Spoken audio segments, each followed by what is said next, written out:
Trabajo como velador en un cementerio con reglas extrañas. Hace 3 meses que comencé en este empleo, y honestamente, nada en mi vida me preparó para lo que encontré ahí. Lo que estoy a punto de contarles no es una simple anécdota, es algo que todavía me cuesta trabajo escribir porque cambió mi manera de ver la vida y la muerte. Pero antes de hablarles del cementerio y de esas malditas reglas, quiero que entiendan cómo llegué hasta ahí.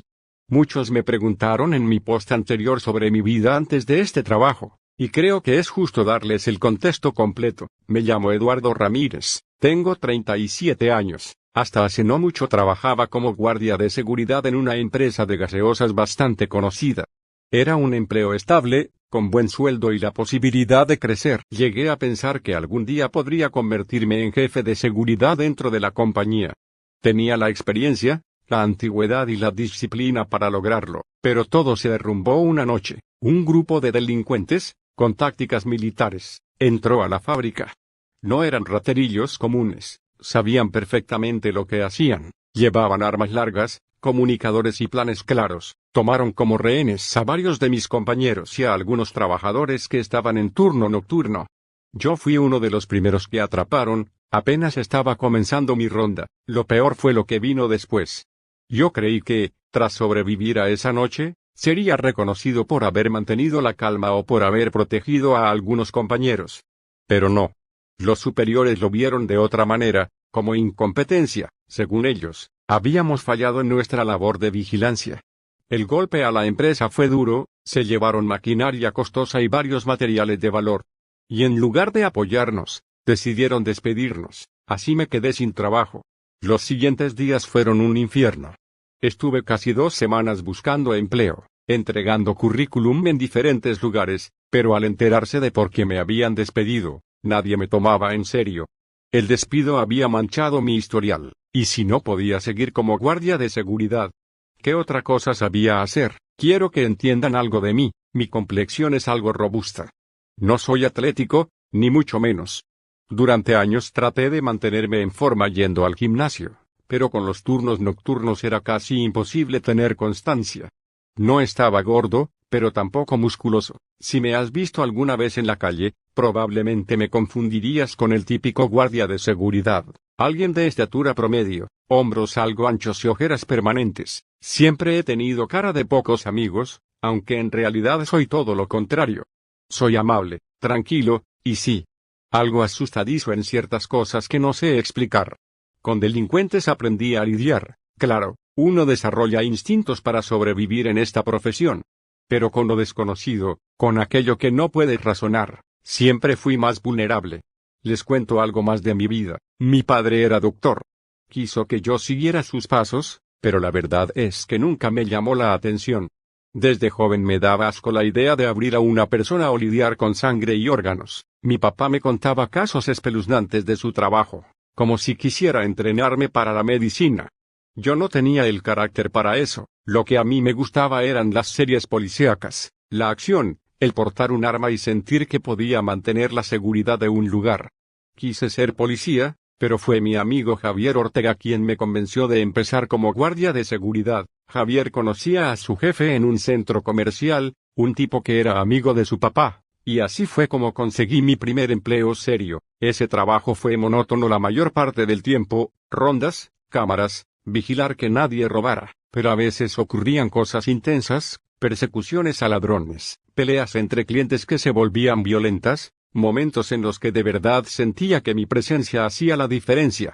Pasé 3 años ahí, luego salté a otros empleos, también de seguridad nocturna, fábricas, hospitales privados. Cada lugar con sus propias historias. Quizá algún día cuente algunas de esas experiencias, pero fue hace 4 años cuando entré a la empresa de gaseosas. Esa etapa fue de las mejores en mi vida.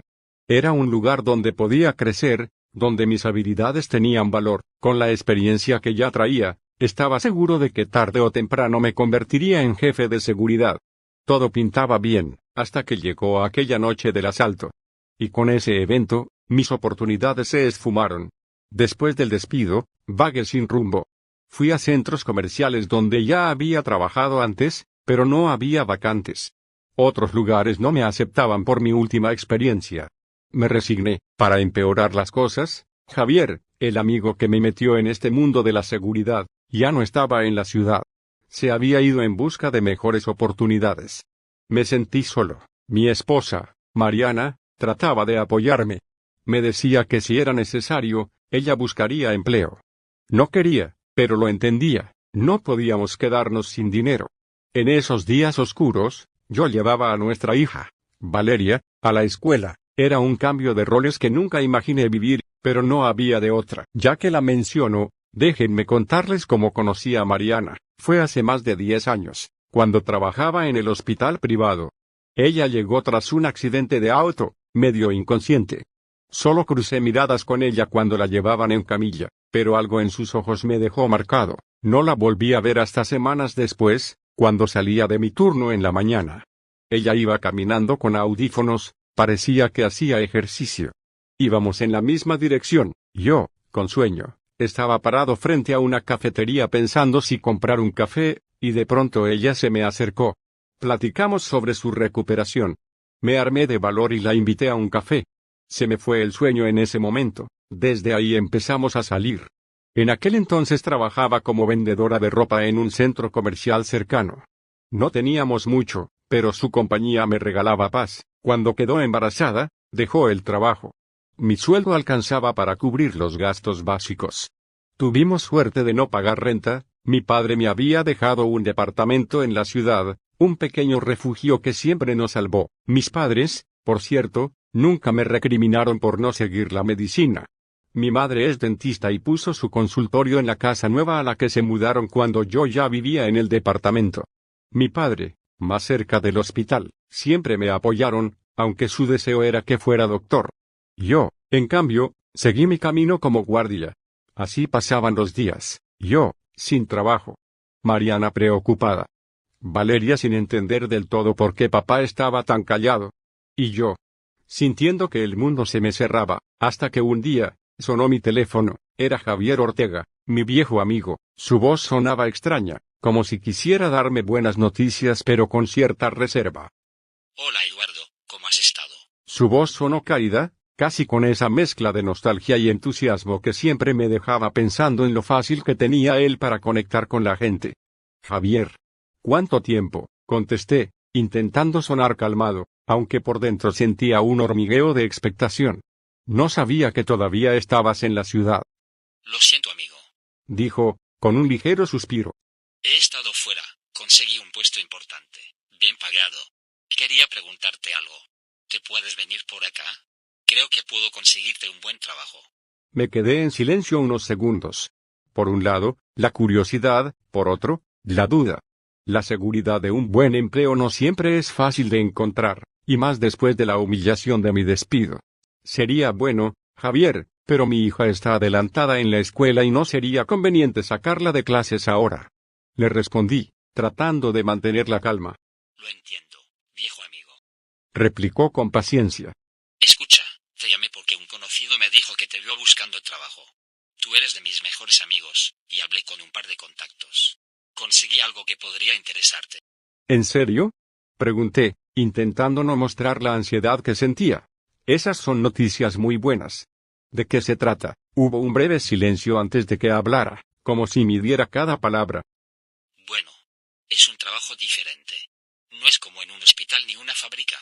Es en un viejo cementerio a las afueras de la ciudad. Hay 3 turnos. El del día, que ya está ocupado por un hombre mayor que lleva 20 años allí. Otro que cubre parcialmente el día, con un hombre que lleva 7 años. Y el último turno es de noche, de 8 horas. Ese es el que queda disponible. Llegarías a las 10 de la noche y saldrías a las 6 de la mañana. Un escalofrío recorrió mi espalda. Yo siempre he sido algo miedoso con cosas que no puedo explicar, con fantasmas o lo desconocido. Pero la paga era buena. Demasiado buena, pensé. Bueno, es algo que no esperaba. El turno está bien, pero el lugar. Dije, intentando sonar cauteloso. Lo sé. No me sorprendería que te causara rechazo, pero la paga es mucho mayor a lo que podrías ganar en cualquier otro lugar. No sé por qué, tal vez sea un cementerio para personas adineradas. De todas formas, investigo un poco más cuando tenga tiempo. Por ahora, decide y consúltalo con tu esposa. Yo haré lo que pueda por ayudarte. Gracias, viejo amigo, te lo agradezco. Te daré una respuesta esta tarde, le dije, tratando de sonar firme. Está bien. Esperaré tu respuesta. Saludos a la familia. Cuídense. Colgué y me quedé mirando el teléfono, pensando en lo extraño que era todo. Nunca me hubiera imaginado trabajando en un cementerio. Mientras caminaba de regreso a casa con mi hija, reflexionaba sobre lo que significaba. Mariana llegaría después de su turno, y quería comentarle todo antes de tomar una decisión. Cuando Mariana llegó, nos sentamos en la sala. Le conté cada detalle de la llamada, la ubicación del cementerio, los horarios de los turnos, la paga, la experiencia de los otros veladores. Sus ojos se abrieron un poco al escuchar cementerio, pero después entendió que era una oportunidad económica importante. Es bueno, Eduardo, sé que estás vacío sin trabajar. Esto podría darte estabilidad. Dijo. Acepté, aunque en ese momento no sabía que sería una de las peores decisiones de mi vida. Le marqué a Javier inmediatamente para comunicarle que aceptaría. Me indicó que me presentara esa misma noche y me dio la dirección exacta. El trayecto desde nuestro departamento hasta el cementerio era largo, casi 1 hora manejando. Salía eso de las 8, temprano, porque quería llegar con tiempo y acostumbrarme un poco al ambiente exterior antes de que cayera la noche por completo. El tráfico era pesado. La ciudad a esa hora se movía con esa mezcla de caos y rutina que solo quienes vivimos en zonas grandes entendemos. Llegué media hora antes de lo indicado. A través de los barrotes de la entrada ya podía ver a 2 hombres, uno mayor, otro de mediana edad. El anciano parecía tener unos 75 años, el otro, unos 50. Estos debían ser los veladores de día que Javier me había mencionado. Bajé del coche y me acerqué al anciano. Su porte era imponente y tranquilo, con una mirada que parecía haberlo visto todo. ¿Cómo estás, hijo? No esperábamos que vinieras tan temprano. Por eso me adelanté a saludarte. El otro hombre solo asintió desde la entrada, permaneciendo más distante, observando todo con atención. Mi nombre es don Rafael González. Llevo trabajando aquí más de 20 años.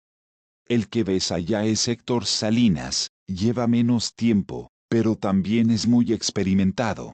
Respiré profundo y asentí, intentando mostrar confianza. Bueno, Eduardo, te explicaré tu trabajo, pero primero lo más importante, la puntualidad. Tu entrada será a las 10 en punto, ni 1 minuto más ni 1 minuto menos.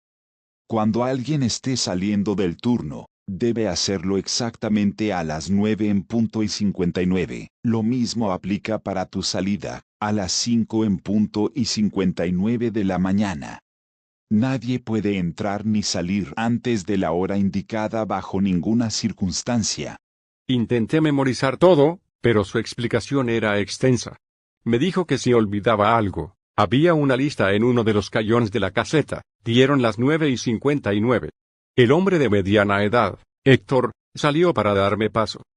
Cuídate, muchacho. Si sigues la lista, don Rafael te verá mañana por la mañana y yo te veré por la noche para cambiar turno. Hay cosas que quizás el viejo no te mencionó, pero están anotadas en la lista. Nos veremos mañana.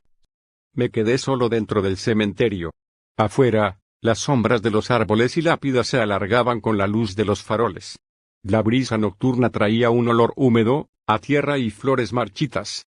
Era mi primer turno. Me quedé pensando en lo que dijo. Si sigues la lista, don Rafael te verá mañana. ¿A qué se quiso referir con eso? Puede ser que me estarían vigilando o algo. Había leído o escuchado historias como esa, de seguir las reglas. Dejé mi celular en la mesa y me senté en la silla. Traté de recordar todo lo que me había dicho el anciano, pero eran muchas cosas. Fui a buscar la lista. Y así comenzaba la primera noche, una de las que me provocaría un miedo que nunca antes había sentido. Mi turno comenzó. El aire estaba espeso, casi inmóvil, como si todo el cementerio respirara conmigo al mismo tiempo. Afuera, el viento apenas agitaba las ramas secas de los árboles que rodeaban las bardas, y la luna, medio cubierta por nubes, dejaba entrar una luz débil, suficiente para mostrarme lo que había frente a mí, pero no lo bastante clara como para darme tranquilidad. Me puse a repasar la lista de reglas. El papel, amarillento y con manchas de humedad, tenía la tinta corrida en algunas partes, como si alguien lo hubiera guardado por años en un bolsillo sudado. sacándolo una y otra vez para comprobar que aún decía lo mismo. Cuando don Rafael me explicó las reglas no pude procesarlas del todo. No porque fueran muchas, sino porque mi mente estaba más ocupada en el lugar. Había algo en esas tumbas alineadas, en las criptas de mármol con puertas oxidadas, en las cruces torcidas que parecían inclinarse hacia mí. Estaba sorprendido, y lo que más me quemaba en la cabeza era que todavía no sabía cuánto me iban a pagar realmente.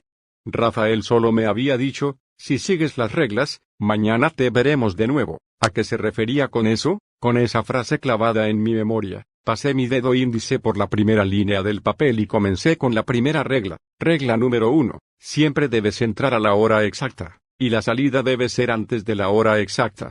Si tu entrada es a las 10, debes entrar a esa misma hora. Nunca ingreses un minuto más tarde ni dejes que alguien entre antes de la hora. Nadie se hará responsable si esto llega a ocurrir. De igual manera, tu salida debe ser un minuto antes de la hora, porque si no, podrías quedar atrapado. Y tampoco nadie se hará responsable. Al leerla por segunda vez, me quedé en silencio. Me parecía absurda. ¿Qué se supone que pasaba si entraba a las 10 con un minuto? ¿O si salía 2 minutos después? ¿Qué era eso de quedar atrapado? ¿Encerrado en el cementerio? Tenía llaves, podía salir por donde quisiera, pero... Don Rafael no lo dijo con voz de advertencia ligera, sino con una seriedad casi ritual. Incluso recuerdo su mirada. Me lo soltó sin parpadear, como si estuviera firmando una sentencia. Si no sales antes de tiempo, muchacho. No sales nunca. Yo quise reírme. Pero no pude. Algo en sus ojos, en esa seguridad de quien lleva años viendo cosas que no puede explicar, me hizo guardar silencio. Era la primera regla y ya me sentía incómodo. Guardé el papel un momento, me acerqué al reloj de la caseta y lo miré. Las manecillas marcaban las 10:05. Y en mi celular, 10:15. Había una diferencia rara. Sacudí la cabeza. Seguro era por no haberlo actualizado, pensé. Pero lo dejé ahí. Regla número 2. Debes hacer un recorrido por todo el cementerio cada hora. Vigilar que todo esté en orden, y evitar que alguien ingrese al lugar. Bajo ninguna circunstancia puede haber nadie aquí dentro. Si encuentras a alguien, curiosos, jóvenes queriendo grabar videos, debes hacer que salgan lo más pronto posible. No pueden salir por la puerta principal. Deben salir por el mismo lugar por el que entraron, de lo contrario, ya no podrán volver a salir. Aquí me detuve todavía más. ¿Qué quería decir con, ya no podrán volver a salir? ¿Era un tecnicismo, como que se perderían o se meterían en problemas con los vigilantes? No. El tono era literal. Si alguien entraba de manera indebida, tenía que salir exactamente por ese mismo punto, porque si intentaba hacerlo por la puerta, quedaba atrapado. Recordé las historias que había escuchado de otros cementerios.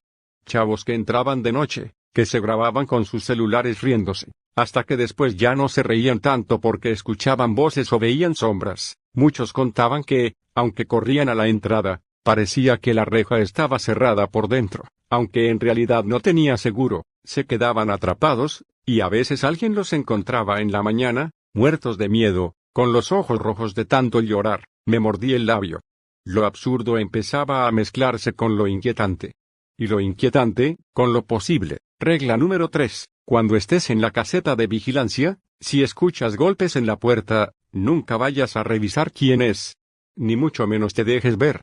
Debes esconderte en el armario al fondo de la caseta por 10 minutos. Si los golpes son tan fuertes que parece que la puerta se va a romper, no hagas ruido. No salgas hasta que pasen los 10 minutos. Y si los golpes no paran, quédate oculto 5 minutos más. Al salir, ya no escucharás nada. Tragué saliva. No me gustaba cómo sonaba esa regla. Podía imaginar la escena con demasiada claridad. Yo, en la caseta, escuchando golpes fuertes, alguien rogando por entrar, o peor aún, alguien exigiendo entrar, y yo teniendo que esconderme en un armario estrecho, conteniendo la respiración, sin saber qué estaba del otro lado. Me quedé mirando el armario. Era viejo, de madera reseca, con una rendija que permitía ver hacia afuera. Podía caber dentro de él si me encogía lo suficiente. Lo que me preguntaba era, ¿qué carajos podía golpear la puerta con tanta fuerza como para que pareciera romperse? Y sobre todo, ¿por qué estaba prohibido abrir? Don Rafael, cuando me explicó esta regla, lo resumió en una sola frase: nunca abras. No importa quién sea. No importa cómo suene su voz. Si abre la boca. Ya es demasiado tarde. El aire en la caseta me supo más denso de repente. Sentí un escalofrío correrme por la nuca. Regla número 4. Si en algún momento de tu recorrido escuchas risas o pasos detrás de ti, nunca voltees ni sigas las risas.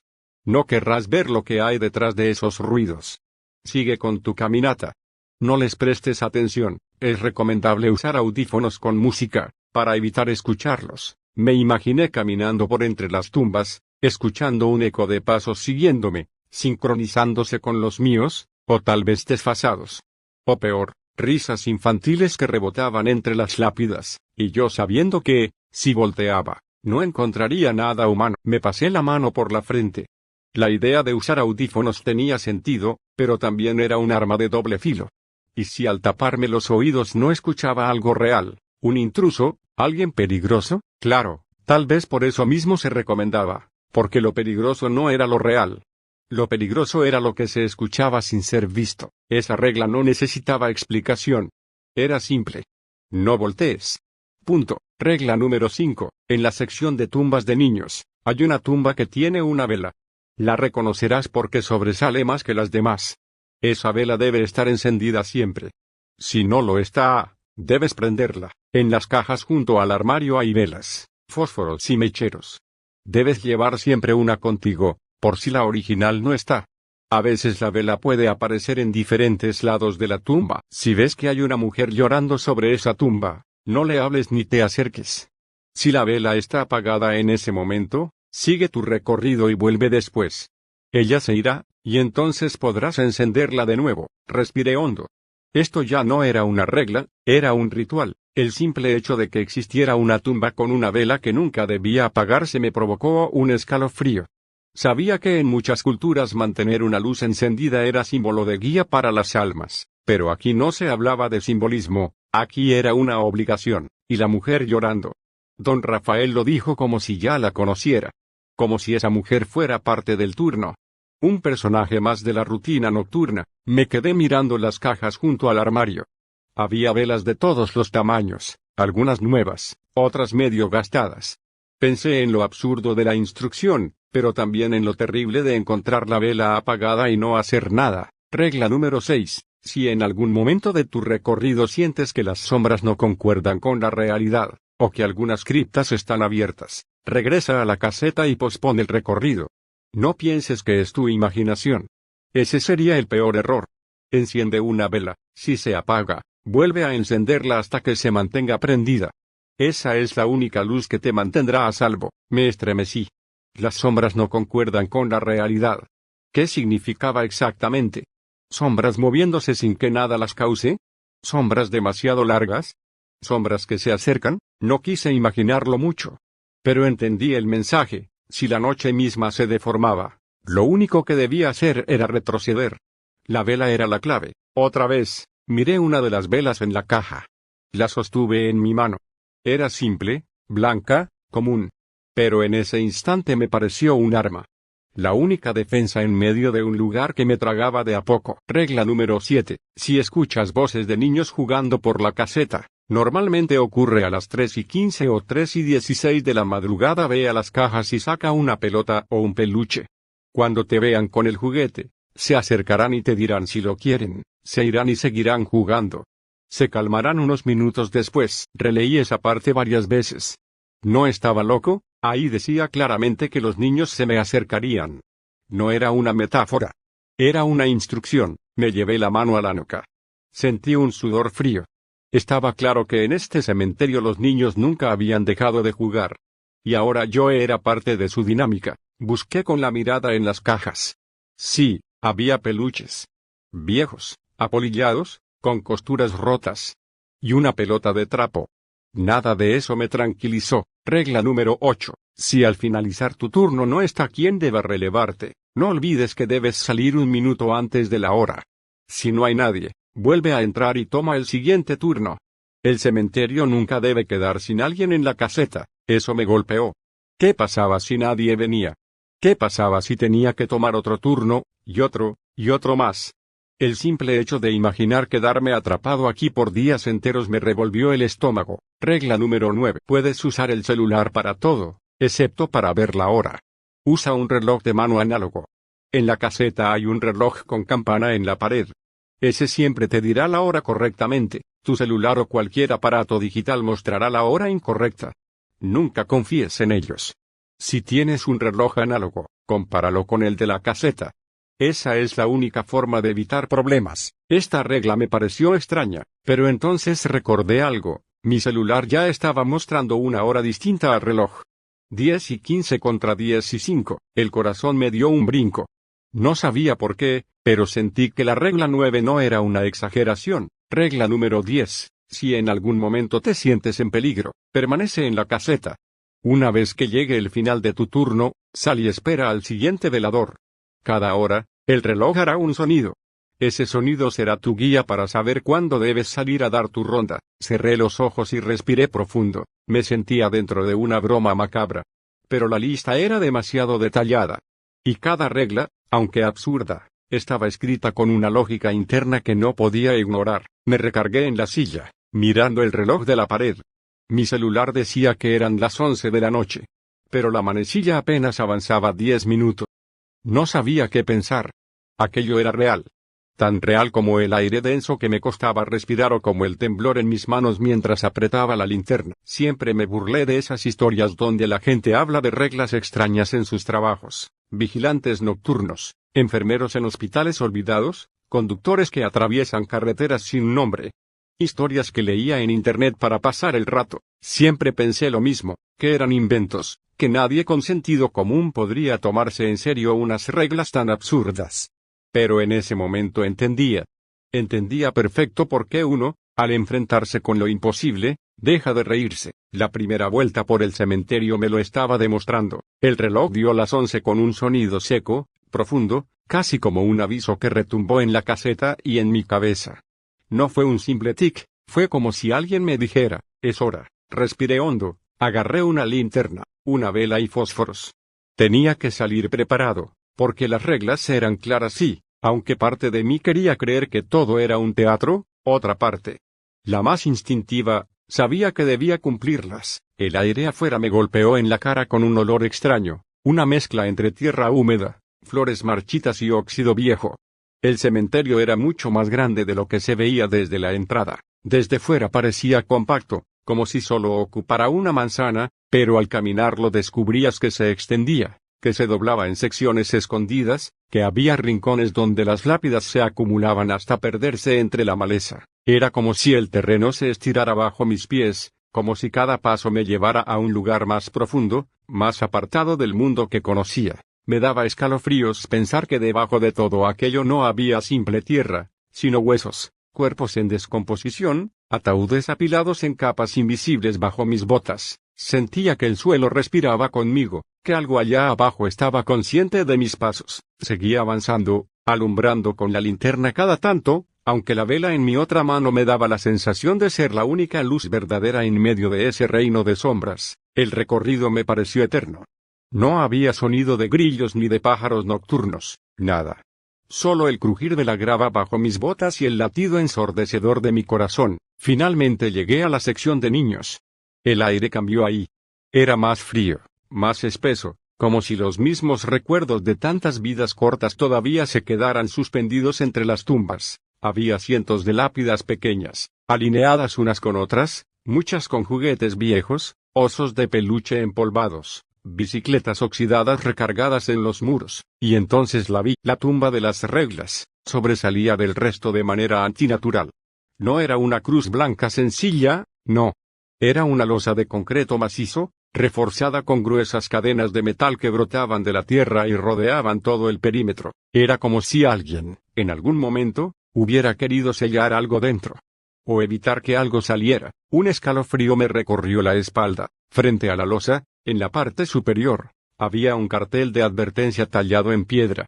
Podía ver que tenía muchísimos años encima, el desgaste lo había corroído, la erosión había borrado partes enteras del texto, pero lo que quedaba legible no lo estaba realmente, eran letras. Sí, eran letras, pero no en ningún idioma que yo hubiera visto antes. No era latín, no era griego, no era ningún alfabeto que pudiera reconocer de mis lecturas casuales. Eran trazos torcidos, deformes, símbolos que parecían pulsar bajo la luz de mi vela, como si quisieran moverse cuando dejaba de mirarlos directamente. Me quedé un buen rato ahí, tratando de entender, sintiendo como la garganta se me cerraba. La vela que traía en la mano me salvó de hundirme en el pánico. Recordé la regla, la tumba debía tener siempre una encendida. Para mi suerte, aún estaba ahí, iluminando débilmente, no había rastro de ninguna mujer. Eso me tranquilizó, aunque solo un poco. Seguí con mi ronda, mirando alrededor, forzando mis oídos para captar algo más allá del silencio. Nada. Todo parecía en calma. Todo demasiado en calma. De vuelta en la caseta, revisé el celular. Instinto. Costumbre. Y me maldije en cuanto lo hice, la pantalla me dijo que ya eran las 12 en punto. Me quedé helado, recordé la regla, no debía usarlo para ver la hora. Y sin embargo lo había hecho, sin pensar. Cerré el teléfono y lo guardé, respirando hondo. Dentro de la caseta, el ambiente no era mejor. Era amplia, más grande de lo que imaginaba al verla por fuera. No era la típica oficina de guardia donde apenas cabe una silla y un escritorio. Tenía otra habitación, cerrada con una puerta maciza. Intenté ver si mis llaves encajaban, pero ninguna coincidía con esa cerradura. No era para mí, eso estaba claro. El reloj de la pared me dio otro golpe, marcaba las 11:35. ¿Cómo? Mi recorrido había tomado más de media hora, lo sabía. Sentía el cansancio en las piernas, el pulso acelerado, el tiempo que había pasado en la tumba intentando entender esas letras. Y sin embargo, el reloj decía otra cosa. No quise pensarlo demasiado. Me senté, el aburrimiento llegó pronto. Sin señal en el celular, navegar por internet era imposible. Abrí un juego, intenté distraerme. No duró. El ambiente pesaba demasiado como para olvidarme de dónde estaba. Guardé el celular, resignado. Mis ojos fueron a las cajas apiladas cerca del armario. La carta de instrucciones ya las había mencionado, y la curiosidad pudo más que el miedo. Revisé, una caja llena de juguetes, pelotas de plástico y muñecos sin ojos, otra repleta de velas, fósforos, mechas. La última, más escondida, contenía revistas, periódicos amarillentos y algunos libros viejos. Saqué un periódico. Las hojas crujieron, quebradizas. Era de hacía más de 20 años. Me puse a leer para matar el rato, intentando que las palabras viejas me distrajeran de la sensación de ser observado. El reloj sonó. Las 12, y tuve que salir de nuevo. La segunda ronda no fue como la primera. El aire se había vuelto más espeso, casi líquido, como si cada respiro me costara el doble. Caminaba y sentía que alguien empujaba contra mi pecho. Llegué otra vez a la tumba de la niña. Y ahí me congelé, la vela ya no estaba. Un vacío helado me recorrió el cuerpo. Esa era la regla más clara. Esa vela debía permanecer encendida. Con manos temblorosas saqué la que guardaba en mi bolsillo. No sabía dónde colocarla. Recordaba haber visto la anterior encima de la lápida, pero ahora había una pequeña estructura de concreto, como una caja con una puertita de cristal, justo debajo del cartel de advertencia. Nunca la había notado. Como si antes no existiera. La puse ahí, dentro de esa especie de urna. Intenté encenderla. Fallé. 1, 2, 3 veces. El fósforo se apagaba en cuanto lo acercaba a la mecha. Otras veces la llama apenas tocaba la cera y desaparecía como si alguien soplara directo contra mis manos. Sentía respiraciones a mi alrededor. Sombras que se movían entre las tumbas. Un murmullo bajo, como si alguien se riera en silencio. En el quinto intento, por fin encendió. La vela brilló débil, pero se mantuvo. No quise quedarme ni un segundo más. Regresé casi corriendo a la caseta, con la piel erizada, con el presentimiento de que había dejado algo detrás que me observaba mientras huía. Dentro, revisé el reloj. Esta vez marcaba las 12:27. Menos tiempo. A pesar de haber luchado tanto para encender esa maldita vela, según el reloj había sido más rápido, no lo entendía. Y decidí no pensarlo demasiado. Me senté, temblando. El silencio era peor ahí adentro. La espera me carcomía. Faltaban poco más de 20 minutos para la 1, y entonces lo escuché, un golpe. Ligero al principio, apenas un toque en la puerta de la caseta. Me quedé quieto, conteniendo la respiración. Otro golpe. Más fuerte, otro. Y otro. hasta que el sonido se volvió ensordecedor, como si alguien quisiera arrancar la puerta de cuajo. El corazón me golpeaba el pecho. La garganta se me secó. Recordé la regla. La número 3. Si escuchas golpes en la puerta, escóndete en el armario y guarda silencio. No lo pensé 2 veces. Abrí el armario y me metí, cerrando despacio. Dentro olía a madera húmeda, a encierro. Mis manos temblaban mientras trataba de no hacer ruido. Los golpes continuaron, cada vez más violentos, hasta que la puerta entera de la caseta se sacudía. Las bisagras chirriaban como si fueran a ceder en cualquier momento. No sé cuánto tiempo pasó. Podrían haber sido segundos o una eternidad. De pronto, todo se detuvo. El silencio fue incluso peor. El silencio fue un cuchillo, tan profundo, tan pesado, que me calaba en los oídos como si fuera una presión constante. Ya no había golpes en la puerta. Ya no había vibraciones en las bisagras. Ni siquiera el sonido de la noche llegaba. Dentro del armario me sentía atrapado en un ataúd de pie. El olor a madera vieja, polvo y humedad me apretaba la nariz. Podía escuchar con demasiada claridad mi propia respiración, entrecortada, desesperada, y me obligaba a contenerla por miedo a que se oyera afuera. Me repetí una y otra vez: son 10 minutos. Solo 10 minutos. La regla era clara. Aguantar, sin importar lo que sucediera, pero el tiempo dentro de ese encierro no transcurría de manera normal. Cerraba los ojos, contaba hasta 100, los habría convencido de que habían pasado horas. Y el reloj mental apenas me decía que habían sido segundos. El corazón me latía tan fuerte que cada golpe me retumbaba en los dientes. Estaba seguro de que se escuchaba a través de la puerta del armario. Estaba seguro de que lo que fuese que estaba afuera podría oírlo. Un sonido se filtró en medio de la calma. Primero creí que era un error de mi mente, un zumbido de los nervios. Pero no. Era un arrastre. Como uñas deslizándose lentamente sobre la madera de la caseta. Iba de un lado a otro, recorriendo la superficie. A veces arriba, como si caminara sobre el techo. A veces abajo, rascando apenas sobre el suelo. Tragué saliva con dificultad. Mis manos se clavaban en la madera interior del armario, como si aferrarme pudiera protegerme. Luego, los pasos. Sí. Pasos. Claros, nítidos. 1, 2, 3. Acercándose desde la puerta hacia donde yo estaba. Pesados, arrastrados, húmedos. Cada uno de ellos hacía crujir el piso de madera. No me atreví a mirar por la rendija. Algo en mí sabía que si lo hacía y lo veía, ya no habría marcha atrás. Los pasos se detuvieron justo frente al armario. El silencio volvió a cortar el aire. Sentí que algo se inclinaba, que un peso se recargaba apenas contra la puerta. Era una presencia. Una sombra pegada a mí, separada solo por unos centímetros de madera. Y entonces lo escuché, un susurro. No en español. Ni en ningún idioma que reconociera. Eran sonidos guturales, torcidos, palabras que no pertenecían a ninguna lengua humana, como si alguien hablara desde un fondo de agua podrida, con un eco hueco que me vibraba en el pecho. Me tapé la boca con ambas manos para no gritar. El susurro duró lo que me parecieron años, hasta que el crujido de algo metálico lo interrumpió. Fue un golpe seco, como si una cadena hubiera sido arrastrada contra el piso. De pronto, la puerta de la caseta volvió a recibir un impacto brutal. Esta vez no eran simples golpes. Era furia. Ira desatada. Los tablones se sacudían como si fueran de cartón. La cerradura gimió bajo la presión. Yo apretaba los ojos, hundiéndome más contra el fondo del armario. Cada golpe me atravesaba el pecho, cada vibración me hacía pensar que en cualquier momento la madera cedería y lo que estaba afuera me encontraría, cara a cara. Recordé la instrucción, 10 minutos, pero, ¿cómo calcularlos? El reloj colgaba afuera, invisible para mí. Mi celular. No debía usarlo. Lo tenía guardado en el bolsillo, pero sabía que el tiempo que me mostrara sería falso. Estaba ciego, atrapado en un conteo a oscuras, donde cada segundo se volvía interminable. Los golpes se hicieron más intensos. El aire dentro del armario se volvió sofocante.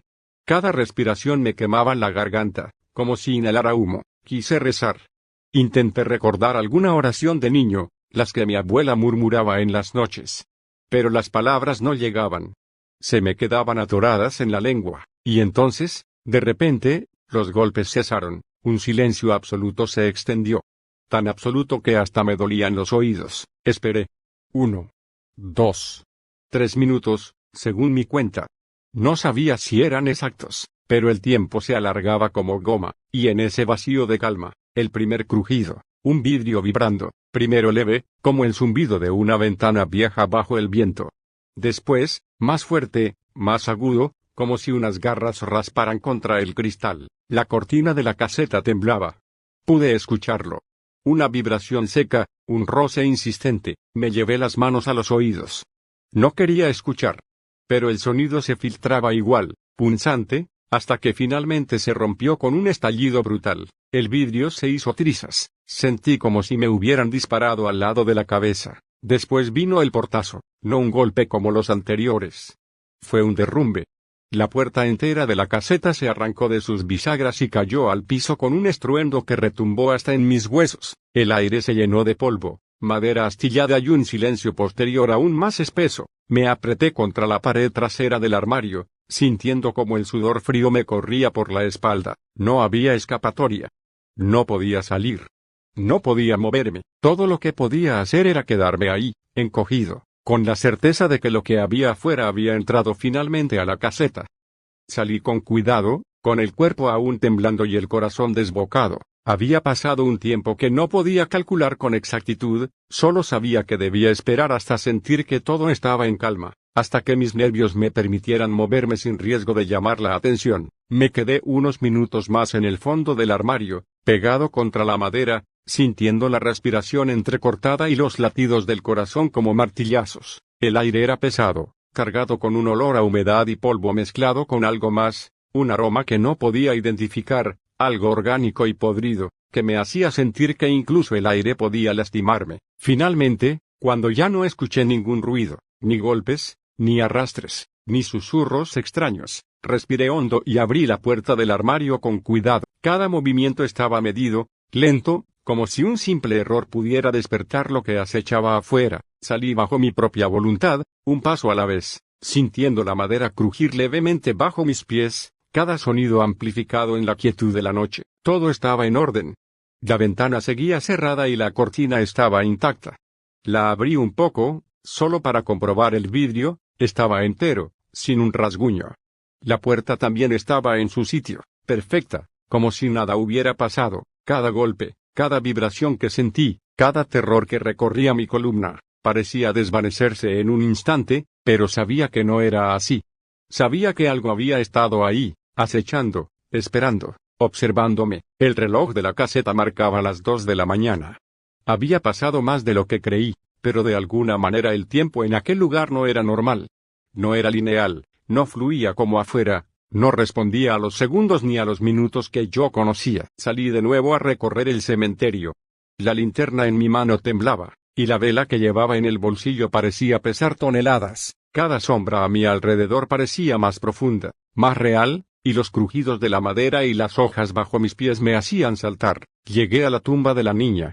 Ella estaba allí, de pie, su cabello largo cubriéndole el rostro, sollozando de manera desconsolada. No me atreví a ser visto, no quise que me notara, así que corrí lo más rápido que pude sin derribar la vela, sosteniéndola en mi mano con la esperanza de que no se apagase. Para mi fortuna, la llama permaneció encendida. El miedo me paralizaba, y a la vez me empujaba a no mirar hacia atrás. No quise saber qué podía suceder si la mujer me veía. Corrí de regreso hacia la caseta, sintiendo como cada sombra en el cementerio se movía de manera extraña, más intensa, como si el lugar cobrara vida con cada minuto que pasaba. Una vez en la caseta, me senté un momento, intentando recomponerme. Fue entonces cuando empecé a comprender con claridad lo que estaba pasando. Esto era real. No era un sueño, no era una broma de mal gusto. Cada detalle que había vivido, cada golpe, cada sombra, cada susurro, estaba ocurriendo y yo era un testigo impotente. El terror se filtraba en cada poro de mi piel. Una sensación que nunca había experimentado antes. Miré el reloj. Eran las 2:45 de la mañana. La ronda por el cementerio había durado más de lo que imaginé, y el tiempo parecía comportarse de manera extraña, como si se estirara y se contrajera según la voluntad de algo invisible. Me quedé un momento pensando en las reglas, en esas estúpidas reglas que debía seguir, en cómo era posible que los niños pudieran jugar durante horas en un espacio donde yo no estaba presente. La lógica no existía aquí, y eso me daba una sensación de vértigo, como si el suelo mismo se moviera bajo mis pies. Llegó la hora. Tomé una pelota y un peluche, como indicaban las instrucciones, y lo sostuve en la mano con un temblor que no podía controlar. Salí nuevamente a recorrer el cementerio, con el corazón golpeando en mis costillas. Cada paso era calculado, cada sombra parecía seguirme, cada crujido me hacía girar la cabeza, esperando ver algo que me atravesara la mente de un solo vistazo. Al llegar a la tumba de la niña, la vela había desaparecido. En ningún lugar estaba. Mi corazón se aceleró y un frío recorrió toda mi espalda. Me apresuré a encenderla de nuevo y a colocarla como correspondía, temiendo romper las reglas y enfrentar las consecuencias. Todo debía estar correcto. La luna iluminaba tenuemente la escena, proyectando sombras largas y deformadas sobre las lápidas, como si se burlaran de mí. Regresé a la caseta. Entré y me sorprendió la hora, eran las 3:10 de la mañana. Esto no podía ser posible. Las rondas nunca habían sido tan cortas, el tiempo aquí no tenía sentido. Me quedé unos minutos tratando de racionalizar lo que estaba pasando, cuando de repente escuché risas de niños. Me asomé levemente por la ventana. Afuera, en el terreno del cementerio, niños jugaban. Parecían normales, pero algo en ellos no encajaba. Sus movimientos, la forma en que sus cuerpos se balanceaban, la manera en que sus ojos brillaban en la oscuridad, todo era extraño. Recogí la pelota y el peluche que había dejado en la mesa y salí con miedo, esperando no acercarme demasiado. Una niña pequeña se me acercó y me dijo con voz dulce, pero cargada de algo inquietante: Eres nuevo aquí, ¿verdad? Nunca te había visto. ¿Qué tienes para nosotros hoy? Me quedé congelado. Tartamudeé un poco, incapaz de hablar con claridad. Aquí está, dije, extendiendo ambos juguetes. La niña tomó el peluche y se fue a jugar con los demás. Cada uno de los niños comenzó a romper el muñeco para quedarse con una parte, y por un momento, juraría que vi como el peluche sangraba. No quise mirar más. Los niños se dispersaron detrás de un árbol y desaparecieron. El miedo me empujó a no seguirlos, algo en mí sabía que si lo hacía, podrían volver. Me metí de nuevo en la caseta, temblando y sudando frío, deseando que todo esto terminara pronto. Decidí recorrer el cementerio nuevamente, pero esta vez algo cambió. Las sombras que me rodeaban no eran normales. Al principio no lo noté, pero luego sentí un jalón. Algo me agarró de la pierna y me arrastró. Una lápida estaba abierta, y de ella emergía esa sombra que me arrastraba hacia el fondo. Sentí que no podría salir de allí. Otras sombras comenzaron a moverse, intentando sujetar la otra pierna. Luché con todas mis fuerzas, desgarrando mi pantalón y parte de mi piel. Una rama me atrapó, y con un esfuerzo desesperado logré caer al suelo y liberarme. Corrí hacia la caseta. Cada paso era un riesgo. La tierra bajo mis pies se abría en los lugares donde estaban las tumbas, y de ellas salían cosas que no podía identificar. No sabía si eran cadáveres, sombras o criaturas, pero había algo allí, algo que quería atraparme. Finalmente llegué a la caseta. Cerré de un portazo y me escondí en el armario. La pierna sangraba, y las lágrimas rodaban por mis mejillas. Lloré como nunca lo había hecho, sintiendo una mezcla de miedo y desesperanza. Cuando finalmente me calmé, salí con extrema cautela, mirando el reloj. Ya eran las 5 de la mañana. Debía dar mi última ronda.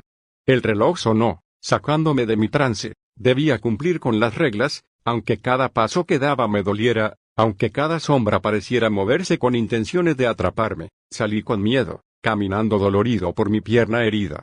Llegué a la tumba de la niña, la vela estaba encendida, intacta. Todo estaba correcto en ese sentido. Caminé hacia la caseta, viendo cómo el cielo comenzaba a aclararse, cambiando de tonos oscuros a grises y lilas de la madrugada. Al llegar a la caseta, miré el reloj. Faltaban 20 minutos para el final de mi turno. Me senté a revisar mi herida, tratando de contener el temblor. Cada minuto parecía una eternidad.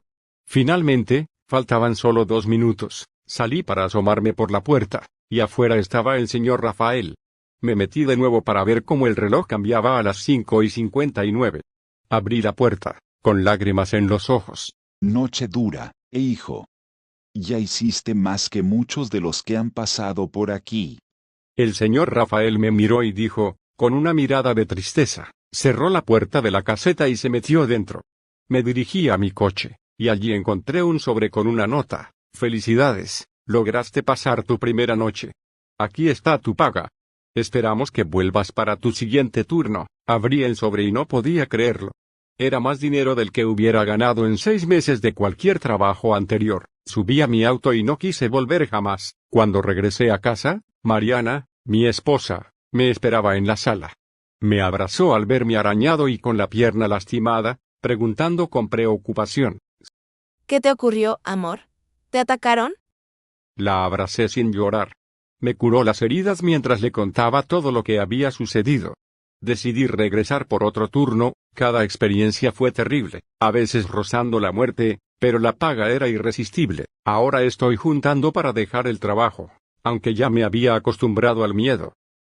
Para los que me preguntaron por mi experiencia en aquella fábrica de gaseosas en mi último post, así fue. Yo trabajaba como guardia de seguridad nocturno, y aunque ya había vivido cosas extrañas en otros lugares, nunca imaginé lo que esa noche estaba por pasar. Era una fábrica enorme, con varias naves de almacenamiento, oficinas administrativas, un estacionamiento amplio y una pequeña caseta donde se encontraba el centro de cámaras. Éramos 2 de turno, yo y un compañero que se quedaba más que nada vigilando las pantallas mientras yo hacía la mayor parte de las rondas. No me molestaba, al contrario, caminar entre los pasillos me mantenía despierto y me ayudaba a estar pendiente de todo. Llegué a eso de las 10 de la noche, como siempre. El guardia del turno de la tarde me entregó las llaves y me dijo que no había pasado nada raro. La rutina era simple: revisar que las puertas estuvieran cerradas, dar rondas cada cierto tiempo y reportar cualquier ruido extraño. Me gustaba dejar el celular guardado en mi locker, porque más de una vez me distraje con mensajes o redes y se me pasaba la hora. Esa costumbre me salvó de problemas muchas veces, pero esa noche, curiosamente, sería la causa de que no pudiera pedir ayuda en el momento justo. Mi compañero se quedó viendo las cámaras y yo salí con mi linterna. Afuera, el aire olía a humedad. Había llovido en la tarde y el pavimento todavía estaba mojado, reflejando las luces amarillentas de los postes que apenas alcanzaban a cubrir las orillas del estacionamiento. Había zonas muy oscuras, puntos ciegos que las cámaras no captaban bien, y era precisamente ahí donde siempre me daba vueltas, porque si algún intruso quería entrar, ese sería el lugar perfecto. Caminaba tranquilo, sin sospechar nada. Ya había hecho ese mismo recorrido cientos de veces. Revisaba puertas, ventanas, cadenas de los portones, y todo parecía en orden. Sin embargo, cuando llegué a esa parte trasera, justo donde la cámara no alcanzaba, escuché algo. Fue un ruido seco, como un golpe metálico, tal vez una tapa de alcantarilla que alguien movió o un fierro que se cayó. Me detuve, miré a los lados, apunté con la linterna, pero no vi nada. Di unos pasos más y lo volví a escuchar, esta vez más cerca. Mi instinto me decía que algo no estaba bien. Se me erizó la piel, pero intenté tranquilizarme. Seguro es un gato, o algún vagabundo que se acercó a la reja. Esa era la explicación más lógica. Avancé un poco más, con la linterna firme, tratando de ver entre la oscuridad. Y entonces lo sentí, un golpe brutal en el abdomen que me dobló de inmediato. Me quedé sin aire, caí de rodillas, la linterna rodó por el piso.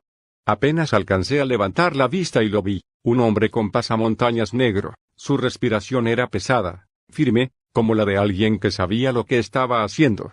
Llevaba guantes oscuros, ropa negra ajustada, botas que no hacían casi ruido. Su postura, su forma de moverse. No era un improvisado. Eso lo entendí al instante, no era un simple ladrón callejero. Intenté gritar, pero apenas un hilo de voz salió de mi garganta. Él no dijo nada.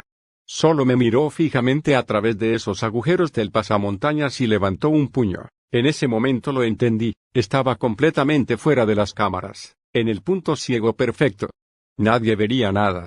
Nadie escucharía nada. Me agarré el estómago, tratando de respirar, y empecé a retroceder en el piso. El tipo dio un paso hacia mí, lento, seguro, como un depredador que tiene a su presa acorralada, y ahí fue cuando vi, detrás de él, moverse otra sombra. Otro hombre, igual vestido, salió de la oscuridad. Me di cuenta de que no estaba solo. Mi corazón empezó a latir con una fuerza que me retumbaba en los oídos. La linterna todavía estaba encendida, tirada a un costado, iluminando apenas sus botas y el asfalto mojado, Yo sabía que estaba en un punto donde nadie podía ayudarme, que lo que pasara en esos siguientes minutos dependería únicamente de ellos. El primer golpe me había dejado sin aire, pero lo que vino después fue mucho peor. Apenas traté de ponerme de pie cuando sentí una patada en las costillas que me volvió a tumbar de costado. El asfalto frío y húmedo me quemaba la cara, y la linterna quedó aún más lejos, iluminando apenas un pedazo de barda que no servía de nada. Intenté gritar, pero antes de que pudiera abrir la boca, uno de ellos me cubrió la cabeza con una capucha áspera, negra, que olía a polvo y sudor viejo. En la oscuridad total, lo único que podía escuchar era mi respiración entrecortada y el zumbido constante en los oídos producto del dolor. Me sujetaron los brazos por detrás con una fuerza inhumana. Yo forcejeé, pataleé, intenté moverme como pude, pero era inútil. Cada vez que trataba de resistirme, recibía un golpe más fuerte, un rodillazo en la espalda, un puñetazo en el estómago, una patada en la pierna. El cuerpo me empezó a fallar rápido, como si todo el entrenamiento que alguna vez recibí no sirviera de nada frente a esos tipos. Uno me torció el brazo hasta el punto en que sentí que se me iba a dislocar, mientras el otro me apretaba con algo frío en el cuello. No era difícil adivinar que era un cuchillo. En ese momento entendí que si hacía el más mínimo movimiento equivocado, me abrirían la garganta sin pensarlo. Me arrastraron un par de metros hasta un rincón del estacionamiento. El piso estaba mojado, y la grava me raspaba la piel de los brazos al arrastrarme. Intenté pedir piedad, pero apenas pronuncié una palabra, me metieron un trapo sucio en la boca y lo amarraron con cinta alrededor de mi cabeza. El sabor era repugnante, como aceite rancio mezclado con sangre vieja. Mi respiración se volvió desesperada. Quería gritar, pero lo único que salían eran gemidos ahogados.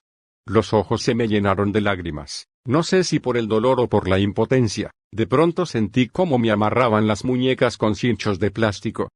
Los jalaban con tanta fuerza que los bordes filosos se incrustaban en la piel, cortándola poco a poco. Cada vez que intentaba mover los brazos, los cinchos se apretaban más, haciéndome sentir como si mis manos fueran a reventar. Me tiraron al piso boca abajo y uno de ellos se arrodilló sobre mi espalda para inmovilizarme. No podía respirar bien. Cada vez que intentaba jalar aire, el peso en mi espalda me lo impedía. Pensé que ahí me iba a quedar, que esa sería mi última noche. Uno de ellos habló por primera vez. Su voz era grave, áspera, como si estuviera acostumbrado a dar órdenes. No hagas estupideces y no te va a pasar nada más, por ahora. Esa frase se me quedó grabada. Por ahora. No prometía nada, solo posponía lo inevitable. De pronto, escuché la voz de mi compañero a lo lejos, desde la sala de cámaras. Seguramente notó que yo no había regresado. Intentó salir, pero apenas cruzó la puerta lo interceptaron. Escuché el golpe seco de un arma contra su cabeza y el grito ahogado que soltó antes de caer. A él también lo arrastraron, lo amordazaron y lo tiraron junto a mí. Lo sentí temblar a mi lado, respirando agitado, gimiendo a través de la mordaza. No podía verlo, pero lo escuchaba. Y en ese momento, el miedo se duplicó. Ya no era solo mi vida en riesgo, sino también la suya. Los dos estábamos indefensos, reducidos a simples bultos de carne tirados en el suelo. Los golpes ya no eran lo más doloroso. Lo peor era la impotencia, esa certeza de que todo estaba en sus manos. Ahí comenzó la verdadera pesadilla.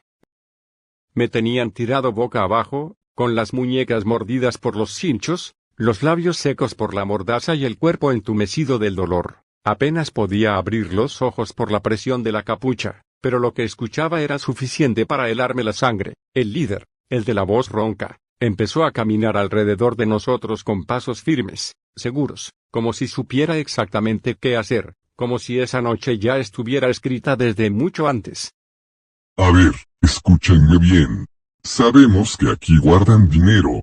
Ustedes dos solo tienen que decirnos dónde está y esto termina rápido.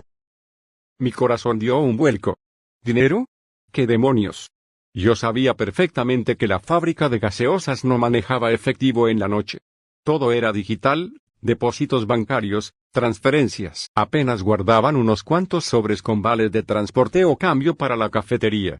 Pero nada de lo que ellos buscaban. Intenté mover la cabeza para negar, pero la mordaza solo permitió que saliera un gemido ahogado.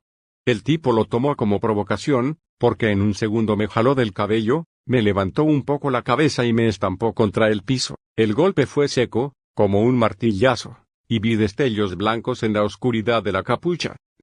Así que no hablas, cabrón. Escupió.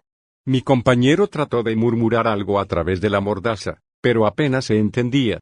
Entonces otro de los hombres, el que parecía más joven, lo pateó en el estómago con tanta fuerza que escuché cómo se le fue el aire de golpe. El gemido que soltó me hizo estremecer más que mis propios golpes. Ellos no estaban jugando, los escuché moverse por la sala de vigilancia, tirando cosas, rompiendo gavetas, exigiendo respuestas que no podíamos darles.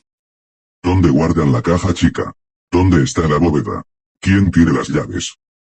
Preguntas que se repetían una y otra vez. Y yo, con la boca seca, solo podría pensar, no hay nada aquí, pero ellos no aceptaban esa respuesta. El líder me agarró de los brazos y me arrastró hasta una de las columnas de concreto del estacionamiento. Con un nudo de cuerda que llevaba preparado, me ató ahí como si yo fuera un saco de boxeo. Luego me bajó un poco la capucha para que pudiera ver, y lo que vi casi me parte en dos. Mi compañero estaba tirado a unos metros, convulsionando del dolor, mientras otro de los encapuchados le apretaba la cabeza contra el suelo con una bota. Vas a hablar. Aquí no venimos a perder el tiempo, me dijo el líder, acercando su rostro cubierto por el pasamontañas al mío. Sacó un cuchillo de hoja larga, brillante bajo la luz amarillenta de los focos del estacionamiento. Me lo puso en el cuello, presionando lo suficiente para que la piel se abriera un poco y sintiera el calor de la sangre recorrerme el pecho. ¿Dónde está el dinero? Intenté hablar, pero la mordaza me lo impedía. Solo alcancé a sacudir la cabeza, desesperado. Eso lo enfureció más. Con la empuñadura del cuchillo me golpeó en la mandíbula, tan fuerte que sentí como una pieza dental se movía dentro de mi boca. Luego lo hicieron peor.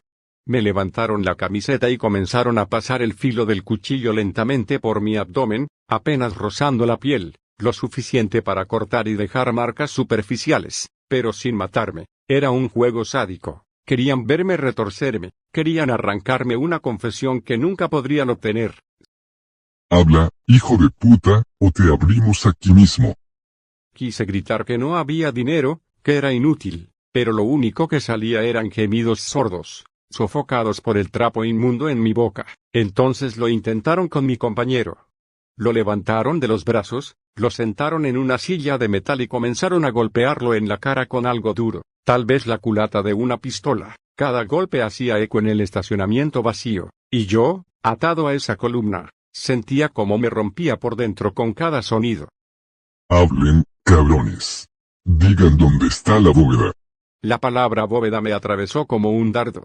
No había ninguna maldita bóveda en esa fábrica. Era una planta de producción, no un banco. Pero alguien, en algún lado, les había metido la idea de que sí, y nosotros éramos los que estábamos pagando por ese error. La tortura se volvió más cruel. Uno de ellos me echó agua fría en la cara, tanta que pensé que me iba a ahogar. Con la capucha empapada, apenas podía respirar. El agua se metía por mi nariz, por mi boca, y yo pataleaba como un animal atrapado, rogando que me dejaran en paz. Finalmente, cuando ya no podía más, me dejaron caer al suelo como un trapo sucio. Escuché risas, comentarios entre ellos sobre cómo estos pendejos no aguantan nada, y mientras tanto, empezaron a sacar cosas de la fábrica, computadoras, pantallas, herramientas costosas, incluso cajas con material de producción. Todo lo que tuviera valor lo cargaban a una camioneta que esperaba afuera con el motor encendido. Nosotros solo podíamos escuchar los ruidos, el crujido de los cañones al abrirse, el arrastre de las cajas pesadas, los cristales rotos de las vitrinas. Cada sonido era como una campanada que me recordaba lo inútil que era mi presencia ahí, lo poco que valía mi vida para ellos. Intentaron quebrarnos de todas las maneras posibles, con golpes, con cuchilladas superficiales, con amenazas. Pero lo peor fue cuando uno de ellos nos susurró al oído. Si no hay dinero aquí, vamos a buscarlo en sus casas. Denos las direcciones, cabrones. El corazón me saltó del pecho. Pensar en Mariana, mi esposa, sola en casa, y en esos animales entrando a nuestro hogar, fue peor que cualquier golpe. Negué con la cabeza desesperado, aunque eso me costara otro puñetazo. Ellos no encontraron el dinero que buscaban. pero lo que sí encontraron fue nuestra debilidad, nuestro miedo más profundo. Y eso era suficiente para mantenerlos divertidos mientras saqueaban todo lo que podían cargar. Cuando pienso en esa noche, todavía me tiemblan las manos. No fue solo el dolor físico, sino la forma en que nos hicieron sentir como si nuestras vidas no valieran nada, como si fuéramos simples obstáculos para ellos. Yo seguía tirado en el piso, amordazado, con la respiración entrecortada por el trapo húmedo que me apretaba la boca. El olor a sudor, sangre y polvo me revolvía el estómago. Sentía que la linterna que uno de ellos había dejado en el suelo iluminaba de manera cruel los charcos rojos que se formaban bajo mi nariz. En un momento, el más alto de los asaltantes se inclinó hacia mí y me dijo en voz baja: Si hubieras cooperado desde el principio, no estarías así. Yo quise gritarle que ya había cooperado, que no había dinero, que no teníamos nada que esconder, pero apenas podía emitir un gemido sordo detrás de la mordaza. Fue entonces cuando me soltaron un golpe en las costillas, tan fuerte que creí que me las habían quebrado. Escuché un crujido interno, o tal vez fue mi mente exagerando por el dolor, pero me faltó el aire. Mi compañero, que estaba a unos metros, estaba igual o peor. Lo tenían de rodillas, con las manos atadas a la espalda y la cara cubierta de moretones. Uno de ellos le había hundido la bota en la espalda para que no intentara levantarse. Yo lo miraba de reojo, queriendo hacer algo, pero estaba completamente inmovilizado. Esa impotencia me dolió más que los golpes. Después de un rato, los tipos se aburrieron de interrogarnos. Ya sabían que no teníamos dinero escondido. Entonces comenzaron a recoger sus cosas, cajas, herramientas, incluso las cámaras viejas de seguridad que habían arrancado de la pared. Se llevaban lo que podían cargar, y todo lo demás lo dejaban tirado. Fue en ese momento que entendí que no les importábamos, que para ellos éramos basura que podían dejar ahí tirada, sangrando. Antes de irse, uno de ellos se detuvo, me miró fijamente y me dijo: Si haces un movimiento en falso antes de que nos vayamos, te quedas aquí para siempre. Y lo peor es que no lo dudé. Si hubiera intentado arrastrarme, me habrían matado sin pensarlo. Cuando por fin escuchamos el sonido de la camioneta arrancando y alejándose, quedamos en un silencio sepulcral. Solo se oía el goteo de mi sangre cayendo sobre el concreto. Traté de moverme, pero las ataduras estaban tan apretadas que apenas podía flexionar los dedos. Mi respiración era un jadeo agónico. Pensé que moriría ahí mismo, en el suelo frío de esa fábrica. Con todas mis fuerzas, empecé a arrastrarme.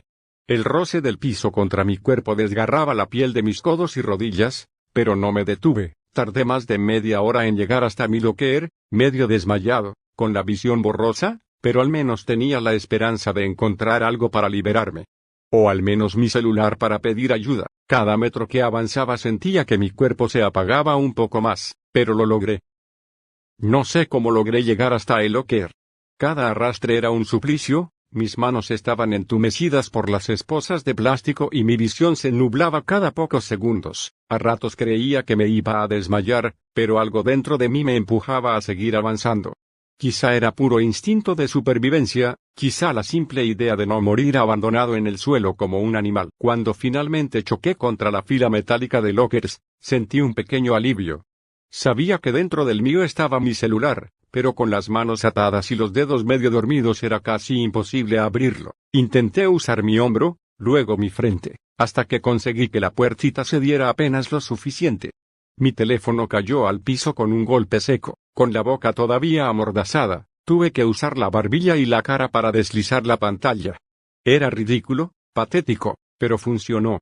Después de varios intentos fallidos, logré marcar con la nariz al 911. Cuando la operadora respondió, apenas pude emitir un quejido ronco. Ella repetía: Emergencia. Emergencia. Yo gemía, golpeaba el celular contra el suelo como si con eso pudiera transmitir mi desesperación. Por suerte, la localización del llamado entró en el sistema. No sé cuánto tiempo pasó, pero minutos después escuché las sirenas acercándose. La policía llegó primero, luego la ambulancia. Nos encontraron tirados, amarrados, ensangrentados. Mi compañero ya estaba inconsciente. Yo apenas podía mover los labios para pedir agua. Recuerdo las luces rojas y azules reflejándose en las paredes de la fábrica. los paramédicos cortando las ataduras y levantándome en una camilla. Fue un alivio. Pero duró poco. En el hospital pasé 2 noches. Tenía costillas fracturadas, la mandíbula hinchada, cortes en la cara y un hombro dislocado. Me dieron de alta con reposo absoluto. Creí que, al menos, recibiría apoyo de la empresa por lo que habíamos vivido, pero lo que vino después fue peor que la golpiza. Una semana más tarde, me citaron en las oficinas centrales. Entré rengueando, con las costillas aún vendadas. Pensé que iban a agradecerme por sobrevivir y dar aviso a la policía. Pero lo que recibí fue una carta de despido. Me acusaron de negligencia. Según ellos, había abandonado mi puesto de vigilancia, no había seguido el protocolo de seguridad y había puesto en riesgo las instalaciones. Les expliqué una y otra vez que hice mis rondas como siempre, que el ataque fue planeado, que cualquier guardia en mi lugar habría caído igual. Pero no quisieron escuchar. Ya habían tomado la decisión. Me echaron sin indemnización, sin nada. Solo un sobre con la notificación oficial y un frío. Lo sentimos, Eduardo, pero necesitamos gente más comprometida. En ese momento sentí que se me vino el mundo encima. No solo me habían golpeado y humillado, no solo casi pierdo la vida, sino que ahora también me quedaba sin trabajo, señalado como culpable de algo que jamás estuvo bajo mi control. Esa noche, sentado en la cama del hospital con mi ropa rota y los moretones como recuerdo, comprendí algo: para las empresas, somos desechables. No importa si sangras, si arriesgas tu vida, si das todo por tu deber, al final, siempre serás el primero en cargar con la culpa, y esa, créanme, fue la parte más dolorosa de toda esta historia. En mi último post muchos me preguntaron un poco más sobre la mujer que llora sobre la tumba de la niña. La verdad es que no he podido investigar mucho, y cada vez que hago cambio de turno con los otros veladores, no podemos hablar demasiado. Cada uno tiene sus deberes y el tiempo es muy limitado. Intenté preguntar a alguno, sobre todo a Rafael, pero no me pudo decir mucho. Solo me advirtió que esa mujer realmente no era una mujer, y que lo que estaba encerrado en esa tumba nunca había sido una niña. Esa simple afirmación me dejó helado. Nunca me he quedado en el turno de día, y aunque me da curiosidad saber si funciona igual cuando hay luz, tengo miedo de descubrir que no es un cementerio ordinario. Una de las experiencias más aterradoras que me ha ocurrido aquí sucedió una noche mientras estaba sentado en la silla, revisando mi teléfono. Era un momento en el que me permitía distraerme, aunque sabía que debía estar atento. De pronto, escuché un grito. Primero fue un leve quejido, casi inaudible, pero luego se convirtió en un grito claro y desgarrador. Mi primer impulso fue levantarme y acercarme a la puerta, pero lo que escuché a continuación me congeló. Era la voz de mi esposa. Ella me hablaba desde el otro lado de la puerta, con urgencia, como si algo horrible le hubiera ocurrido. Me decía que necesitaba ayuda, que la llevara rápido al hospital. Lo más perturbador fue que pronunció una palabra que solo ella y yo conocíamos: rechinidos. Esa palabra surgió la primera vez que dormimos juntos en nuestro departamento, porque yo solía rechinar los dientes por la noche, y ella comenzó a llamarme así de cariño. Era algo íntimo, personal. Algo que nadie más había escuchado, ni siquiera nuestra hija. El hecho de que esa voz la pronunciara en ese momento me hizo dudar, me hizo acercarme al pomo de la puerta. Pero justo antes de tocarlo, algo se movió frente a la ventana, la misma que siempre mantenía cerrada con la cortina tapando hacia adentro. Escuché claramente la voz decir: Rechinidos, estoy aquí afuera, ayúdame, por favor. Sonaba convincente, desgarradora, casi imposible de ignorar. Pero antes de abrir, un escalofrío recorrió todo mi cuerpo. La voz se duplicó, como si la de mi hija y la de mi esposa se hubieran unido en un solo clamor. Anda, abre la puerta. Sé que estás ahí. Necesito que abras, es una emergencia. No me puedes dejar aquí afuera. Mi corazón se aceleró de tal manera que sentí que iba a salirme del pecho. La puerta comenzó a temblar violentamente, y el sonido de la madera golpeando el marco me hizo retroceder. No podía acercarme, no podía abrir. Algo en mi interior me decía que si lo hacía, sería el fin. Corrí hacia el armario y me escondí, temblando, con lágrimas recorriendo mi rostro. No era solo el miedo, era la certeza de que esa cosa sabía exactamente cómo me decía mi esposa, cómo hablaba mi hija. Sabía cómo manipular mi mente, cómo jugar con mis emociones más profundas, como si leyera mis pensamientos. Sentado allí, escuchando los golpes y los gritos duplicados, comprendí algo aterrador: lo que estaba afuera no era humano. No podía serlo. Nadie podría imitar voces con esa precisión, nadie podría conocer detalles tan íntimos de mi vida, y aún así, estaba allí, a solo unos pasos de mí, intentando convencerme de abrir la puerta. Intentando que cayera en su trampa. Esa noche, mientras me mantenía escondido, prometí que no dejaría que me viera rendirme. Tenía miedo, sí, un miedo puro y visceral, pero también había algo dentro de mí que se negaba a ceder. Sabía que esa entidad no podía tocarme mientras yo permaneciera alerta, y que cualquier error podía ser fatal. Nunca olvidaré esa noche, ni la forma en que la oscuridad se volvió tangible, ni cómo esa voz se infiltró en lo más profundo de mi mente. Cada vez que cierro los ojos, todavía escucho un eco de rechinidos. Y sé que si alguna vez vuelvo a ese cementerio, lo que hay allí seguirá esperando, paciente, para atraparme de nuevo. Muchos me preguntaban sobre cómo encontrar este lugar y si alguna vez había visto exploradores o personas que se metieran a grabar en el cementerio, y qué les había pasado. La verdad es que sí, ocurrió algo que nunca olvidaré y que me dejó marcado por completo. Era mi revisión habitual de cada hora, caminando con la linterna en mano, revisando las lápidas, asegurándome de que todo estuviera en orden. Ya estaba acostumbrado a las voces y a los murmullos extraños que surgían entre los árboles, así que siempre llevaba los audífonos con música, para no sentirme tan solo. Aunque los sonidos del cementerio siempre se filtraban, esa noche decidí quitar la música, porque había algo que me llamaba la atención: una luz, tenue, entre los árboles al fondo. No era normal, y mi instinto me decía que debía acercarme. Cuando me aproximé, vi a 3 jóvenes, una chica y 2 chicos, con cámaras y micrófonos, explorando como si fueran de esos grupos que buscan historias paranormales para subir a internet. Me acerqué con cuidado y les advertí que se debían ir, que no era seguro. Sus caras eran de terror y desconcierto antes de correr, como si hubieran visto algo que los había helado hasta los huesos. No estaban huyendo de mí, parecía que algo los estaba persiguiendo desde dentro del cementerio, algo que ellos no podían comprender. En un instante que nunca olvidaré, una de las tumbas cercanas se abrió violentamente. Una sombra surgió de ella con una fuerza increíble y agarró al primer joven. Intenté gritar, pero mi voz quedó atrapada en mi garganta. Era como si el aire se hubiera vuelto pesado y denso. Antes de que pudiera reaccionar, otra sombra salió de otra tumba y atrapó al segundo joven. Vi cómo lo partían, cómo los cuerpos eran arrastrados hacia los lados de la tumba, y un frío helado recorrió todo mi cuerpo. La chica gritó desesperada, y ese grito me sacudió, pero no podía hacer mucho, solo observar la escena horrenda. Intenté acercarme a ellos para guiarlos hacia mí, pero justo cuando estaban a punto de llegar, otra sombra surgió de entre los árboles. Esta vez agarró al joven que aún no había sido arrastrado, y lo levantó hacia la copa de un árbol. La sangre comenzó a escurrir por la corteza del árbol, un espectáculo tan aterrador que me hizo retroceder, temblando, sintiendo que mi corazón iba a estallar. La chica logró correr hacia mí, completamente pálida, con los ojos llenos de terror absoluto.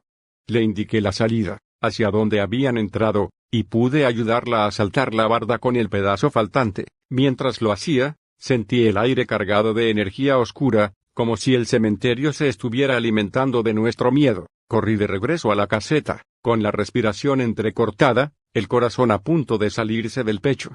Las sombras no se habían detenido, podía sentirlas, como si me siguieran, buscando un momento de descuido. Alcancé la puerta justo antes de escuchar un golpe enorme, distinto a todos los que había escuchado antes. Este golpe dejó marcas visibles, arañazos y grietas en la madera, como si hubieran intentado derribar la puerta por completo. Si no hubiera llegado a tiempo, estoy seguro de que no estaría contando esto ahora. Días después, encendí las noticias y vi el reporte de los jóvenes desaparecidos. Nadie sabía dónde estaban. La chica no dijo nada, no podía, el trauma la había dejado en un estado de pánico absoluto del que no se recuperaría pronto. Los otros 2, los jóvenes, nunca fueron encontrados. Esa noche, y ese cementerio, demostraron que no es un lugar para exploradores ni curiosos. Lo que habita allí no perdona, y no necesita testigos para actuar. Algunos me preguntaron por el viejo, si había visto algo o sabía más del lugar. Como saben, casi no hablamos, solo intercambiamos algunas palabras al cambiar turnos, pero un día me sorprendió con una invitación, Quería que fuera a su casa a tomar un café, decía que tenía algo que contarme. Nunca imaginé que esa charla cambiaría completamente la manera en que veía este cementerio. Cuando llegué a este cementerio por primera vez, debo confesar que no tenía idea de en lo que me estaba metiendo. Yo había trabajado en otros lugares, otros camposantos, pero nunca nada parecido a esto. La paga era buena, y mi esposa necesitaba tratamiento médico, así que acepté sin cuestionar demasiado. Lo que nunca imaginé es que mi primera noche aquí iba a ser algo que aún, después de más de 20 años, todavía me hace estremecer al recordarlo. Todo comenzó cuando el sol se ocultó y la oscuridad se apoderó de cada rincón. El aire se volvió denso, casi parecía que respirarlo pesaba, y los sonidos del cementerio, que durante el día sonaban normales, se transformaban en ecos extraños, pasos que no sabías de dónde venían, susurros que se mezclaban con el viento. Caminaba con mi linterna, revisando cada sección como me habían indicado, pero algo en el ambiente me hacía sentir observado, como si cientos de ojos estuvieran clavados en mí desde cada tumba. Fue entonces que la vi, la mujer de blanco, sobre la tumba de la niña. Al principio pensé que era una broma, un empleado disfrazado, pero no había nadie más en el cementerio. Su cabello cubría su rostro y su llanto era tan profundo que me caló los huesos. Un instinto me obligó a acercarme, como si algo dentro de mí supiera que necesitaba ayuda, pero cada paso que daba hacia ella sentía que el terreno mismo quería retenerme. La tierra parecía moverse bajo mis pies y sombras emergían de las lápidas cercanas. Cuando estuve lo suficientemente cerca, algo cambió. Una ráfaga de viento helado sopló sobre la vela que llevaba, y casi se apaga. Instintivamente la sostuve con fuerza, y al hacerlo, sentí que esa luz pequeña pero constante, tenue, era lo único que separaba mi vida de algo indescriptible. De repente, la mujer se volvió hacia mí, y por un instante vi que su rostro no era humano, y que de la tumba surgían sombras como tentáculos que intentaban atraparme. Sentí pánico, un miedo absoluto, pero no podía retirarme. Mi deber, aunque irracional, me empujaba a actuar.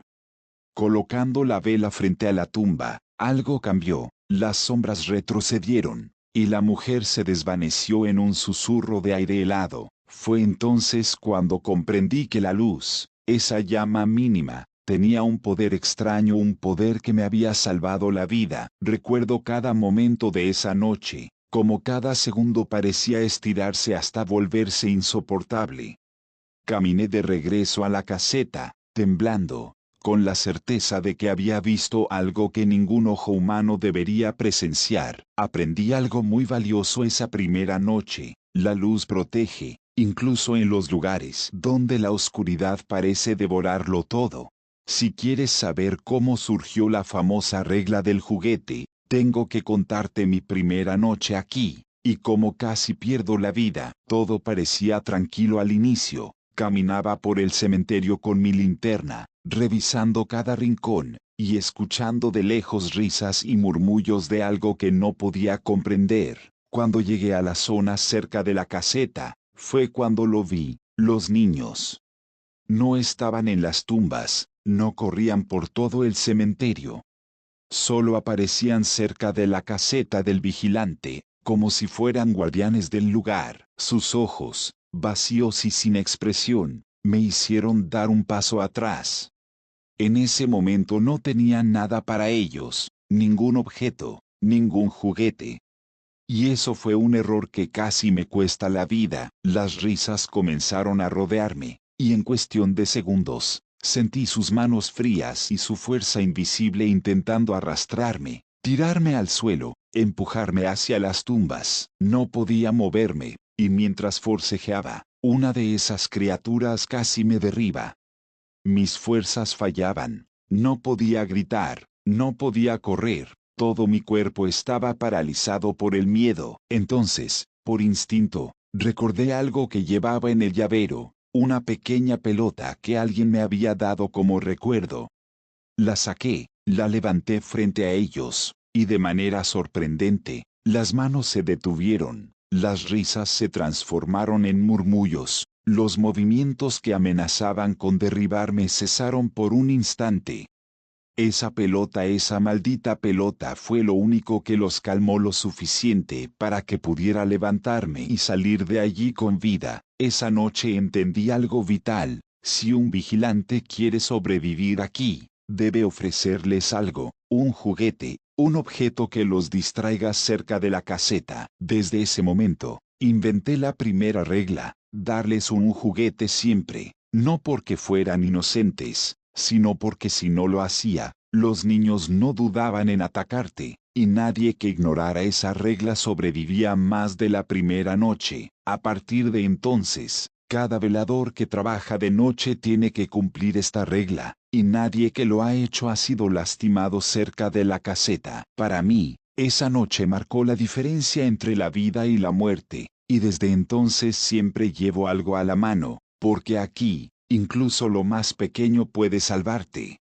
Rafael me contó todo esto con una calma que contrastaba con lo que yo había vivido. Me explicó que él nunca tuvo reglas al principio, las fue creando conforme avanzaba en su trabajo, observando cómo los vigilantes más veteranos sobrevivían o, en muchos casos, no regresaban. Me dijo que las reglas no te ponían a salvo completamente, eran solo una precaución mínima, un intento de mantener las cosas un poco más controladas. Si esas entidades quisieran lastimarte, no dudarían en hacerlo, pero las reglas ofrecían algo vital: darles a alguien con quien jugar, mantenerlas concentradas en un punto y evitar que salieran del cementerio. Según Rafael, muchos guardias nocturnos, y algunos de día, no sobreviven porque siempre debe haber alguien que termine siendo víctima, para saciar la sed de esas criaturas y mantener el equilibrio del lugar. De día, dijo, las reglas son más simples, pero no exentas de peligro.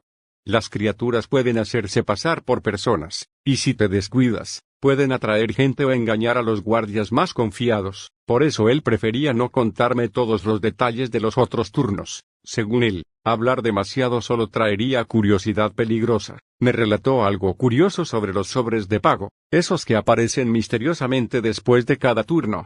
Antes de tener auto, Rafael volvía caminando por un sendero y ahí encontró su primer sobre, en un lugar que solo él podía descubrir. Nadie más hubiera visto nunca ese sobre. Lo mismo ocurría conmigo: el primer sobre apareció en mi auto, y todas las noches siguientes, aparecía sin falta después de mi turno. Nadie nos paga directamente, los sobres solo aparecen, como si el cementerio mismo distribuyera la recompensa. Al final, me dio una advertencia clara, que todavía resuena en mi mente cada vez que pienso en ese lugar: no busquen esto por curiosidad. No publiquen la ubicación, no intenten comprobar si es real. Las historias que compartimos no son para que se las crean o no, sino como aviso. No todos los seres del cementerio son calmados por la noche, y hay secretos que podrían sobrepasar cualquier límite de lo que un humano puede manejar. Después de escuchar todo esto, comprendí que tanto Rafael como yo éramos parte de algo mucho más grande, algo que trasciende el tiempo y la lógica, un cementerio donde las reglas son inventadas sobre la marcha, y la supervivencia depende tanto de tu ingenio como de tu respeto por lo desconocido. Hoy, cada vez que cierro la puerta de mi casa y miro a mi alrededor, pienso en la mujer que llora sobre la tumba de la niña, en los niños cerca de la caseta, en las sombras que se arrastran y desaparecen bajo la tierra. No intento entenderlo, no quiero acercarme más. Solo sé una cosa: ese lugar no es un juego, y no todos regresan para contarlo. Con esto, cierro mi relato. Lo que compartí es todo lo que puedo contar, y aunque muchos tengan curiosidad, mi consejo es claro: respeta el cementerio y sus secretos. No es un lugar para curiosos, ni para quienes creen que pueden desafiar lo imposible. Aquí, las noches son largas, los juegos son peligrosos y, a veces, la única forma de sobrevivir es obedecer reglas que nadie escribió, inventadas por alguien que ya vio demasiado.